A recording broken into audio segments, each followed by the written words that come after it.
si tu n'es pas un vrai homme de prière, tu n'auras pas la puissance. Tu peux habiter à côté de la chambre haute. Le feu ne tombera pas sur toi. Il faut monter là-bas. Il faut y monter. Arrêtez d'être les voisins de la chambre haute. Quand est-ce qu'on est voisin de la chambre haute? On lit beaucoup de livres sur la prière, mais on ne prie pas. On va dans les séminaires sur la prière, on ne prie pas. On a des retraites, mais on ne prie pas dans la retraite, on mange dans la retraite. On fréquente des hommes de prière, mais soi-même on ne prie pas. C'est devenir voisin de la chambre haute. Mais le feu ne tombe que dans la chambre haute. Et lorsque tu es conscient de ta faiblesse dans Acte 1 et que tu payes le prix de la chambre haute, tu vas entrer dans Acte 2. Dans Acte 2, tu connaîtras une surprise. Dans Acte 2, le Saint-Esprit devient ton ami. Dans Acte 2, le Saint-Esprit te donne des capacités que tu n'avais pas. Dans Acte 2, la promesse d'Acte 1:8 s'accomplit. Dans Acte 2, tu es revêtu de feu. Tu deviens une flamme de feu. Dans Acte 2, tu as des dons spirituels, des dons vocaux, des dons de révélation, des dons de puissance.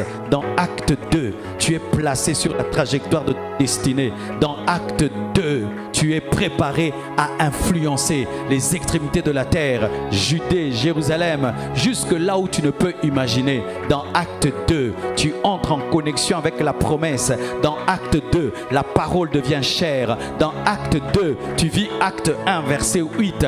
Dans Acte 2, tu touches ce que Dieu a dit. J'aimerais te dire que ce qui est écrit dans tes cahiers doit devenir réalité. Ce qui est écrit dans la Bible doit devenir réalité. Il n'est pas que le Dieu de Wesley, il n'est pas que le Dieu de Finet, il n'est pas que le Dieu de Pierre, de Matthieu, il est ton Dieu. Tu dois avoir ton Acte 2. Donne-moi mon Acte 2. Donne-moi mon Acte 2. Je veux vivre Acte 2 dans ma vie. Je n'ai pas le temps d'aller à Jérusalem. Il est partout, il est dans ma chambre. Je n'ai pas le temps de payer un billet, d'aller prier à Jérusalem. Il est dans ma chambre. Payez le prix dans votre chambre. Et un jour, le tout à coup de Dieu viendra dans ta chambre, ou viendra dans un culte, ou viendra dans une répétition, ou même dans ta voiture, ou dans ta salle de bain. Un tout à coup viendra. Tout à coup. Une surprise de Dieu. Fais de ta vie une vie surprenante. Une surprise de Dieu t'attend. Chaque homme sur la terre doit connaître une surprise de Dieu. Chaque homme sur la terre doit connaître un tout à coup où il peut dire: avant cette expérience, j'étais faible, mais depuis, j'ai reçu une puissance que je n'avais pas. Il y aura un temps où Élisée courra derrière Élie, mais il y aura un temps où le manteau de puissance tombera sur lui et il dirait: où est le Dieu d'Élie? Il y a un temps où tu es en train de courir derrière Élie, mais un temps où la puissance de Dieu viendra dans ta vie. Oh, je le crois, que Dieu a choisi ses assises afin d'impacter un homme. Et je vais te donner maintenant un secret. Shakena lebroseka, magelebro sukantaya shugamayata, mekelebro sukamaya. Tu vois ce manteau, je prends soin de lui parce que je le vois. Tu vois ce manteau, je prends soin de lui parce que je le touche. Je le fais laver, je le fais repasser parce que je le connais. Le manteau que Dieu te donnerait est invisible. Mais n'oublie pas que tu l'as parce que tu ne le vois pas. Car le vrai manteau d'Élisée n'était pas le manteau d'Élie, c'était le manteau spirituel.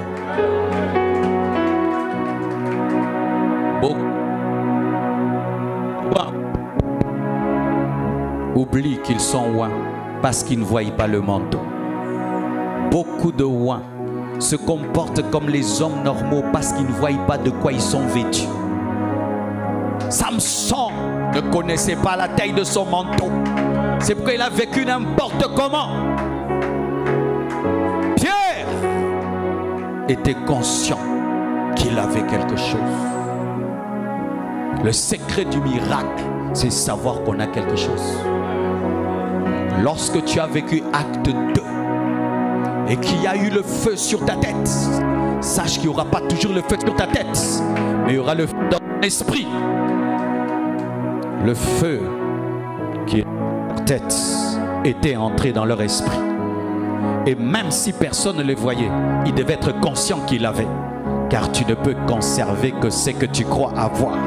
Et tu ne peux manifester que ce que tu crois que tu as. Si tu ne sais pas oublier, tu ne peux donner. Si j'ai 10 $ dans ma poche et j'oublie que j'ai 10 $, et tu as un problème de 5 $, je ne vais pas le résoudre. L'oubli empêche d'avoir la puissance. L'oubli, l'oubli, l'oubli. N'oublie jamais que tu es puissant. Ce n'est pas l'orgueil, c'est ta réalité. Un lion doit savoir qu'il est un lion. Un chien doit savoir qu'il est un chien. N'oublie jamais que tu es puissant. Une fois que tu as vécu ton acte 2, n'oublie plus. Qu'est-ce qui arrive souvent en matière de puissance? Des fois tu sentiras, des fois tu ne sentiras pas. Qu'est-ce que se passe souvent en matière de puissance? Des fois tu rencontreras des hommes qui ne croient pas en la puissance et elle ne se manifeste pas. Mais ce n'est pas parce qu'elle ne s'est pas manifestée qu'elle n'est pas. Elle n'a pas trouvé de débouché. Car certains perdent l'onction à cause du terrain. C'est pourquoi tu vas voir dans un lieu, Dieu t'utilise beaucoup. Dans un autre, il ne t'utilise pas beaucoup. Parce qu'ils n'ont pas été sensibles et disponibles à recevoir. Ce n'est pas que les hommes ont pris, mais ils n'ont pas pu recevoir. C'est pourquoi ça ne s'est pas manifesté. Car même Jésus, à certains endroits, ne pouvait. Le feu se manifeste sur leur tête. Tremblement de terre, tempête. Mais est-ce qu'ils marchaient dans la tempête? Ils vivaient dans le feu? Ils vivaient dans les tremblements de terre? Non.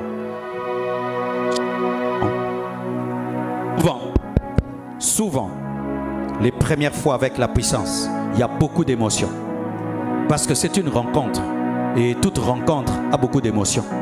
Mais après, ça devient le mariage avec la puissance. Il n'y a pas trop d'émotions, mais il y a l'alliance. Maintenant, qu'est-ce qui se passe? C'est que certains, ils veulent tout le temps sentir le feu pour faire des services de puissance. Non! Tu n'as plus besoin de ça. Tu dois grandir. Que tu sentes que tu ne sens pas, tu sais que tu as. Tu n'as plus besoin des émotions. Tu n'as plus besoin de feeling. Tu sais que tu sais que tu sais que tu es puissant par Dieu. Et puis regarde cet homme. Il n'était plus dans la chambre haute. Il était sur la route. Mais il transportait la chambre haute. C'est ce qu'on appelle devenir un tabernacle ambulant. C'est-à-dire un tabernacle qui se promène. C'est-à-dire que tu prends la chambre haute et tu l'amènes à l'école. Tu l'amènes au bureau. Tu l'amènes dans ta voiture. Tu l'amènes au travail. Tu l'amènes à l'école. Tu l'amènes sur les avenues. Tu l'amènes partout où tu vas. Dans toute nation, tu l'amènes. Ici, j'ai amené ma chambre. La manière dont je suis avec lui dans ma chambre, j'amène ça ici. Pourquoi? Parce que Dieu ne reste pas dans une chambre haute. Il se manifeste dans une chambre haute pour vivre avec toi. Car il t'a promis que cette puissance ne va pas te garder à Jérusalem. Elle va t'amener où? Aux extrémités de la terre. Donc, il a prévu que tu sois accompagné. Si la puissance qu'ils ont reçue devait les accompagner jusqu'aux extrémités de la terre, elle devait les accompagner à Jérusalem. Et quand ils vont à Jérusalem, ils trouvent un homme. Sa vie est arrêtée. C'était un matériel didactique. Chaque fois que Dieu te rendra puissant, il va te donner le test de la puissance pour que tu saches que tu l'as. Chaque fois que tu auras acte 2, tu auras acte 3, afin de tester ce que tu as. Prépare-toi à rencontrer un malade, un aveugle, un possédé, une famille qui a des problèmes. Et là, ce que tu as va se révéler afin que tu sois édifié et que tu saches que tu n'es plus l'ancien Pierre, pêcheur de poissons. Maintenant, tu es capable de faire comme Jésus. Oh, ya, ya.